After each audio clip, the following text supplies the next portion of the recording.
നമസ്കാരം. അമേരിക്കയിൽ ഇന്ത്യൻ യുവതി ക്രൂരമായി കൊല്ലപ്പെട്ട കേസിൽ ഭർത്താവായ തെലങ്കാന സ്വദേശി 8 മാസങ്ങൾക്ക് ശേഷം പോലീസ് പിടിയിലായിരിക്കുകയാണ്. യുഎസിൽ എഞ്ചിനീയറായി ജോലി ചെയ്യുന്ന അവിനാശ് നരേണയാണ് ഭാര്യ രാജുദ സബിനേനിയെ അതിക്രൂരമായി കൊലപ്പെടുത്തിയ കേസിൽ വാഷിംഗ്ടൺ പോലീസ് ഔദ്യോഗികമായി അറസ്റ്റ് ചെയ്തത്. അതിവിദഗ്ധമായി ആസൂത്രണം ചെയ്ത് സ്വാഭാവിക മരണമെന്ന് വരുത്തി തീർക്കാൻ നോക്കിയ കൊലപാതകത്തിന്റെ ചുരുളഴിക്കാൻ ഒടുവിൽ പോലീസിനെ സഹായിച്ചത് വീട്ടിലെ ഡിജിറ്റൽ തെളിവുകളും മൊബൈൽ ഫോൺ സന്ദേശങ്ങളുമാണ്. കഴിഞ്ഞ വർഷം, അതായത് 2025 ഒക്ടോബറിലായിരുന്നു വിവാഹം കഴിഞ്ഞ് 6 മാസം തികയുന്നതിന് മുൻപ് രജിതയെ വാഷിംഗ്ടണിലെ വീട്ടിലെ കുളിമുറിക്കുള്ളിൽ മരിച്ച നിലയിൽ കണ്ടെത്തിയത്. ഭാര്യ കുളിമുറിയിൽ കയറി ഏറെ നേരമായിട്ടും വാതിൽ തുറക്കുന്നില്ലെന്ന് കാണിച്ച് അവിനാശ് തന്നെയാണെന്ന് പോലീസിനെ വിളിച്ച് വിവരം അറിയിച്ചത്. തുടർന്ന് സംഭവസ്ഥലത്ത് പോലീസ് എത്തി കുളിമുറിയുടെ വാതിൽ തകർത്ത് അകത്തു കയറിയെങ്കിലും രജിത അപ്പോഴേക്കും മരണപ്പെട്ടിരുന്നു. തുടക്കത്തിൽ കുളിമുറിയിൽ കുഴഞ്ഞു വീണുണ്ടായ സ്വാഭാവിക മരണമെന്നാണ് എല്ലാവരും കരുതിയതെങ്കിലും രജിതയുടെ പോസ്റ്റ്മോർട്ടം റിപ്പോർട്ട് വന്നതോടെയാണ് കേസിൽ വലിയ വഴിത്തിരിവുണ്ടായത്. രജിതയുടെ സാധാരണ മരണമല്ലെന്നും ശ്വാസം മുട്ടിയുള്ള കൊലപാതകമാണെന്നും ഫോറൻസിക് റിപ്പോർട്ടിൽ വ്യക്തമായി രേഖപ്പെടുത്തിയിരുന്നു. ഇതോടെ ഭർത്താവ് അവിനാശിനെ കേന്ദ്രീകരിച്ച് പോലീസ് കർശന അന്വേഷണം ആരംഭിച്ചെങ്കിലും പോലീസിന്റെ തുടർച്ചയായ ചോദ്യങ്ങളിൽ നിന്നും ഇയാൾ പലതവണ അതിവിദഗ്ധമായി ഒഴിഞ്ഞു മാറുകയായിരുന്നു.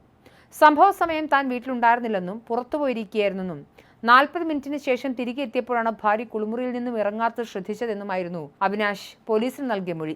എന്നാൽ അവിനാശ് പറഞ്ഞ സമയത്ത് വീട്ടിലെ സ്മാർട്ട് ലോക്ക് സിസ്റ്റം വിശദമായി പരിശോധിച്ച പോലീസ് ഈ സമയത്തിനുള്ളിൽ പുറത്തുനിന്ന് ആരും തന്നെ വീടിനുള്ളിലേക്ക് പ്രവേശിച്ചിട്ടില്ലെന്ന് ഡിജിറ്റൽ തെളിവുകളിലൂടെ അസന്നിഗ്ധമായി സ്ഥിരീകരിച്ചു. ഇതോടെ സംശയത്തിന്റെ മുന പൂർണ്ണമായും ഭർത്താവിലേക്ക് മാത്രമായി നീണ്ടു. തുടർന്ന് അവിനാശിന്റെ മൊബൈൽ ഫോൺ വിവരങ്ങൾ പോലീസ് സൈബർ വിഭാഗത്തിന്റെ സഹായത്തോടെ വിശദമായി പരിശോധിച്ചതോടെയാണ് ഈ കൊലപാതകത്തിന് പിന്നിലെ ക്രൂരവും വിചിത്രവുമായ കഥ പുറത്തുവരുന്നത്. ഇന്ത്യയിലുള്ള മറ്റൊരു യുവതിയുമായി അവിനാശിന് കടുത്ത രഹസ്യബന്ധമുണ്ടായിരുന്നു. വിവാഹത്തിന് മുൻപേ തുടങ്ങിയ ഈ അവിഹിത ബന്ധം വിവാഹശേഷവും ഇയാൾ രഹസ്യമായി തുടർന്നു പോകുന്നു.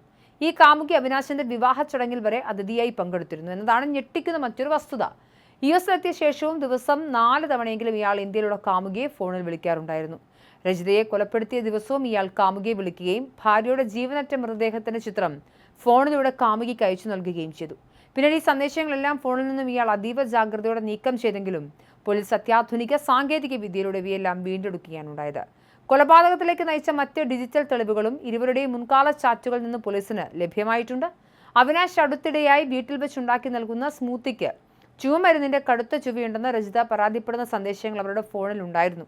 ഭക്ഷണത്തിൽ മരുന്ന് വലിയ അളവിൽ കലർത്തി നൽകി രജിതയെ അബോധാവസ്ഥയിലാക്കിയ ശേഷമാകാം കൊലപാതകം നടത്തിയതെന്നതിലേക്ക് വിരൽ ചൂണ്ടുന്നതായിരുന്നു ഈ സന്ദേശങ്ങൾ.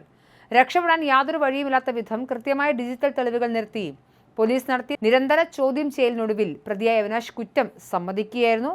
എന്തായാലും അതിഭീകരമായ കൃത്യമായ ആസൂത്രണത്തോടെ നടത്തിയ ഒരു മർഡറിൻ്റെ അതിൻ്റെ യാഥാർത്ഥ്യമാണ് ഇപ്പോൾ പുറത്തേക്ക് വന്നിരിക്കുന്നത്. ഫോണിലെ തെളിവുകൾ അത് എത്ര മായ്ച്ചു കളഞ്ഞാലും പോവില്ല എന്ന് തെളിയിക്കുന്ന മറ്റൊരു കൊലപാതക വിവരം കൂടിയാണ് ലഭ്യമാകുന്നത്.